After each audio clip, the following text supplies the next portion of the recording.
Saya akan menjelaskan dinamika kependudukan Indonesia. Indonesia adalah negara kepulauan dengan potensi sumber daya manusia yang sangat besar. Jumlah penduduk yang tinggal di Indonesia tercapai 256 juta jiwa. Jumlah penduduk tersebut merupakan hasil dari dinamika penduduk.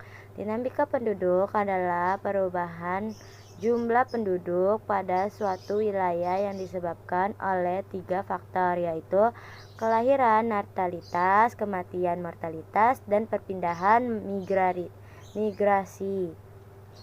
Dinamika kependudukan Indonesia dapat diurai menjadi 5 bagian, yaitu 1. Jumlah penduduk, 2. Persebaran penduduk, 3. Komposisi penduduk, 4. Pertumbuhan dan kualitas penduduk, 5. Keragaman etnik dan kebudayaan. Contoh soal berikut ini.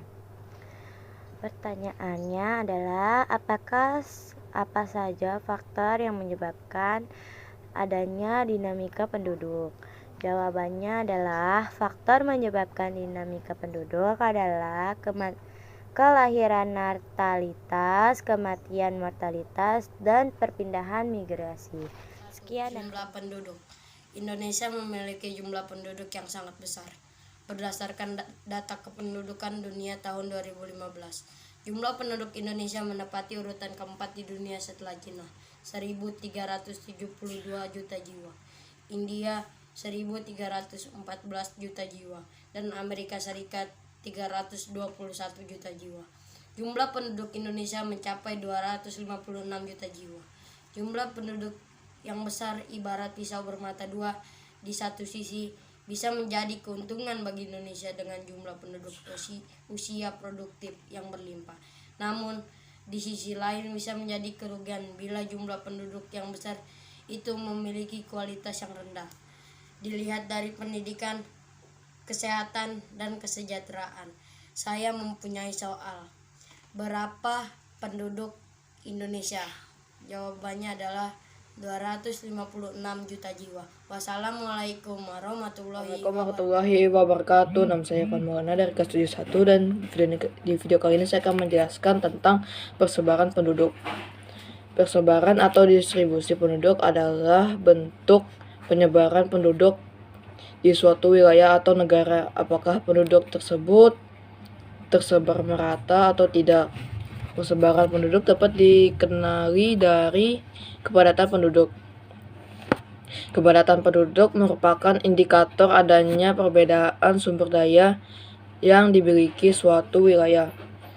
Wilayah yang memiliki sumber daya yang lebih baik sumber daya fisik maupun manusianya, akan cenderung pemerintah tentang pemerataan pembangunan wilayah yang penduduknya jarang menunjukkan pembangunan belum merata ke berbagai wilayah. Kondisi persebaran penduduk yang tidak merata merupakan sebuah permasalahan tersendiri bagi pelaksanaan pembangunan. Karena itu perlu dilakukan upaya pemerataan penduduk yang seimbang, sehingga seluruh potensi bangsa Indonesia dapat dikembangkan optimal. Salah satu cara untuk memeratakan jumlah penduduk di Indonesia adalah dengan melalui perpindahan penduduk dari daerah yang padat ke daerah yang jarang penduduknya. Perpindahan penduduk tersebut tentu dapat dilakukan dengan keinginan sendiri maupun diprogramkan oleh pemerintah. Dan itu adalah penjelasan dari saya tentang persebaran penduduk. Wassalamualaikum warahmatullahi wabarakatuh. Saya mempunyai contoh soal dan ini adalah soalnya. Apa saja dampak yang ditimbulkan akibat sebaran penduduk Indonesia yang tidak merata? Jawabannya adalah kualitas penduduk semakin menurun karena fasilitas kehidupan tidak mampu memenuhi kebutuhan penduduk yang begitu banyak. Penduduk adalah pengelompokan penduduk berdasarkan usia, jenis kelamin, tempat pencaharian, agama, bahasa, pendidikan, dan lain-lain. Komposisi penduduk berdasarkan usia. Komposisi penduduk berdasarkan usia dapat dibuat dalam bentuk komposisi penduduk berdasarkan usia tunggal, seperti 0, 1, 2, 3, 4, sampai 60 tahun atau lebih. Komposisi penduduk juga dibuat berdasarkan interval usia. Usia 0 sampai 5 tahun, usia balita. Usia 6 sampai 12 tahun SD. Usia 13 sampai 15 tahun SMP. Usia 16 sampai 18 tahun SMA. Usia 19 sampai 24 tahun perguruan tinggi. Usia 25 sampai 60 tahun dewasa, dan 60 tahun ke atas usia lanjut usia. Komposisi penduduk juga bisa diukur berdasarkan usia produktif dan non-produktif. Usia 0 sampai 14 tahun termasuk usia belum produktif. Usia 15 sampai 64 tahun termasuk usia produktif. Dan usia 65 tahun ke atas termasuk usia non-produktif. Masalah dalam komposisi penduduk lainnya adalah apabila penduduk usia 15 dan 65 tahun lebih besar dari penduduk usia produktif, maka penduduk usia produktif harus menopang hidup seluruh penduduk usia non-produktif. Komposisi penduduk berdasarkan jenis kelamin. Komposisi ini digunakan untuk menghitung perbandingan jenis kelamin atau sex ratio. Perbandingan ini digunakan untuk melakukan pemberdayaan penduduk sebagai SDM yang sesuai dengan karakteristiknya. Apa yang dimaksud dengan komposisi penduduk? Komposisi penduduk adalah pengelompokan penduduk berdasarkan usia, jenis kelamin, mata pencaharian, agama, bahasa, dan pendidikan. Nomor 4. Pertumbuhan dan kualitas penduduk. Pertumbuhan penduduk adalah keseimbangan dinamis antara kekuatan yang menambah dan kekuatan yang mengurangi jumlah penduduk. Ada beberapa faktor yang memengaruhi pertumbuhan penduduk, yakni kelahiran, kematian, dan migrasi alami. Sedangkan migrasi disebut faktor non-alami. Kelahiran bersifat menambah, sedangkan jumlah penduduk migrasi yang bersifat menambah disebut migrasi masuk. Imigrasi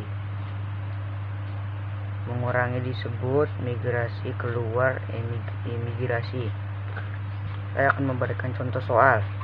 Ada beberapa faktor yang memengaruhi pertumbuhan penduduk, yaitu jawabannya adalah kelahiran, kematian, dan migrasi. Oke, yang kelima, keragaman etnik dan budaya. Masyarakat Indonesia merupakan masyarakat yang memiliki suku bangsa dan budaya yang beragam. Suku bangsa sering juga disebut etnik. Suku bangsa berarti sekelompok manusia yang mempunyai kesatuan budaya dan terikat oleh kesadaran budaya tersebut sehingga menjadi identitas. Jadi, suku bangsa adalah gabungan sosial yang dibedakan dari golongan-golongan sosial, sebab mempunyai ciri-ciri paling mendasar dan umum berkaitan dengan asal-usul dan tempat asal serta kebudayaan. Menurut penelitian Badan Pusat Statistik yang dilaksanakan pada tahun 2010, di Indonesia terdapat 1.128 suku bangsa, yang merupakan suku bangsa yang sangat banyak sekali. Jadi antar suku bangsa di Indonesia mempunyai berbagai perbedaan, dan itulah yang membentuk keanekaragaman di Indonesia. Kehidupan sosial budaya masyarakat Indonesia yang sangat beragam dapat dipengaruhi oleh faktor lingkungan, yang dapat berupa perbedaan mata pencaharian. Selain itu, keanekaragaman di Indonesia tampak pula dalam seni sebagai hasil kebudayaan daerah, seperti tarian atau nyanyian. Dan bisa pula dari hasil karya setiap daerah yang memiliki ciri khas tersendiri. Keanekaragaman budaya di Indonesia dari Sabang sampai Merauke merupakan aset yang tak ternilai harganya, sehingga harus tetap dipertahankan dan dilestarikan. Dengan cara apa? Misalnya mempelajari kebudayaan, kesenian, tarian daerah, dan lain sebagainya. Keragaman budaya tersebut dapat diketahui melalui bentuk-bentuk rumah adat, pakaian adat, tarian daerah, dan lain-lain. Oke, yang pertama rumah adat. Ini merupakan beberapa contoh rumah adat yang ada di Indonesia. Sebenarnya masih banyak lagi karena di Indonesia terdapat 34 provinsi yang memiliki rumah adat tersendiri ya. Oke, yang kedua pakaian adat ya. Pakaian adat di Indonesia sama ya, banyak juga. Dan ini merupakan salah satu contohnya. Yang pertama pakaian adat tradisional Biliu dan Makuta dari Sulawesi Tengah nih, gambar A, dan yang gambar B itu adalah pakaian adat tradisional Ngambi dari Gorontalo. Selanjutnya, tarian daerah.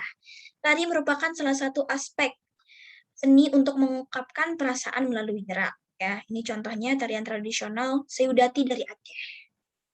Oke, itu saja sekarang kita masuk ke contoh soalnya. Contoh soalnya adalah berapa banyak suku yang ada di Indonesia? Nah, jawabannya menurut penelitian Badan Pusat Statistik yang dilaksanakan pada tahun 2010, di Indonesia terdapat 1.128 suku bangsa. Terima kasih.